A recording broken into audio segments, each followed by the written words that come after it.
Doctor గారు, నా పేరు మౌనిక.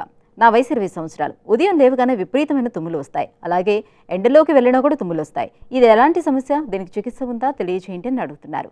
ఈ ప్రశ్నకు డాక్టర్ గారి సమాధానం ఇప్పుడు చూద్దాం.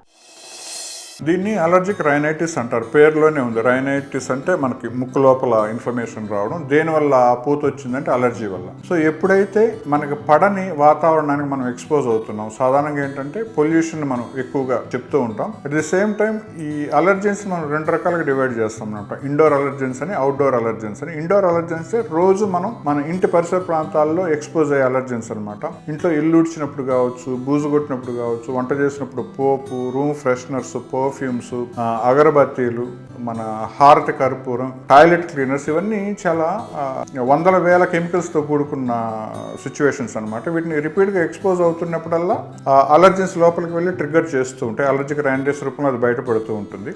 అలానే చల్లటి వాతావరణం, మనం ఇప్పుడు వింటర్లో ఉన్నాం కాబట్టి బయట వాకింగ్కి వెళ్ళినప్పుడు కానివ్వండి, లేదంటే కొంచెం అవుటింగ్కి వెళ్ళి వచ్చినప్పుడు, ముఖ్యంగా చల్లగాలికి ఎక్స్పోజ్ అయినప్పుడు కూడా ఈ అలర్జిక్ రైనైటిస్ ట్రిగ్గర్ అవుతూ ఉంటుంది. సో ఇవి చూసుకోవాలి. అలానే ఇంట్లో ఎవరైతే పెట్స్ ఉంటున్నాయో వాళ్ళలో కూడా ఈ అలర్జిక్ రైనైటిస్ లక్షణాలు ఎక్కువ ఉండొచ్చు. అలానే స్మోకింగ్ చేసే వాళ్ళలో కూడా మనం ఎక్కువ చూస్తూ ఉంటాం. ఇంకా అవుట్డోర్ పొల్యూషన్ కానిస్తే మనం పనిచేసే వాతావరణంలో అలర్జెన్స్ ఉన్నప్పుడు, ముఖ్యంగా ఏంటంటే ఈ ట్రాఫిక్ కానిస్టేబుల్స్ కావచ్చు, మన బస్సు డ్రైవర్స్, కండక్టర్స్ కావచ్చు, ఆటో డ్రైవర్స్ కావచ్చు, లేదంటే building construction workers, masons, plumbers, painters, వీళ్ళందరికీ, అలానే కోల్ మైన్స్లో పనిచేసే వాళ్ళు, కాటన్ ఇండస్ట్రీలో పనిచేసే వాళ్ళు, కెమికల్ ఫ్యాక్టరీలో పనిచేసే వాళ్ళు, వీళ్ళకందరికీ రిపీటెడ్గా వాళ్ళు పనిచేసే వాతావరణంలో చాలా పొల్యూషన్ కెమికల్స్ ఉంటాయి కాబట్టి వాటికి ఎక్స్పోజ్ అయినప్పుడల్లా ముక్కులోంచి లోపల ఏదైతే స్మూత్ మెంబ్రేన్ ఉంటుందో అక్కడంతా ఇన్ఫ్లమేషన్ వచ్చేసి అలర్జిక్ రియాక్షన్ వచ్చి వెంటనే ఒక 30-40 తుమ్ములు రావడం, మనం ట్యాప్ తిప్పితే వాటర్ ఎలా కారిపోతుందో అలా ముక్కు కారిపోతూ ఉంటుంది, గొంతులో నస, ఇచ్చింగు,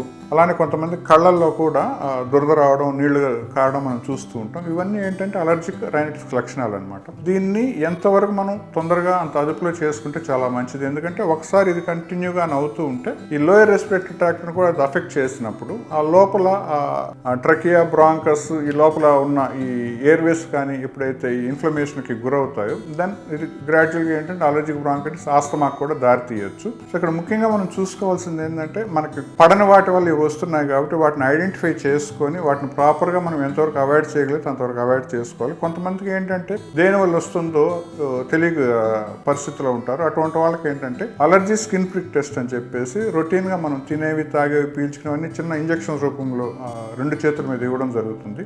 ఏదైతే మన శరీరానికి పడట్లేదో అక్కడ 3 mm కంటే ఎక్కువ రెడ్నెస్ కానీ స్వెల్లింగ్ కానీ వచ్చినప్పుడు దాన్ని మనం అలర్జన్గా పరిగణిస్తాము. వాళ్ళకి అటువంటి లిస్ట్ ఇవ్వడం కూడా జరుగుతూ ఉంటుంది. వాటి నుంచి దూరంగా ఉంటూ యాంటీ అలర్జీ మెడికేషన్స్ని, ముఖ్యంగా టాబ్లెట్ రూపంలో, నేజల్ స్ప్రే రూపంలో ఇప్పుడు మంచి మెడిసిన్స్ అవైలబుల్ ఉన్నాయి. వాటిని వాడినప్పుడు ఏంటంటే పూర్తిగా అలర్జిక్ రైనైటిస్ని అదుపులో ఉంచుకోవచ్చు.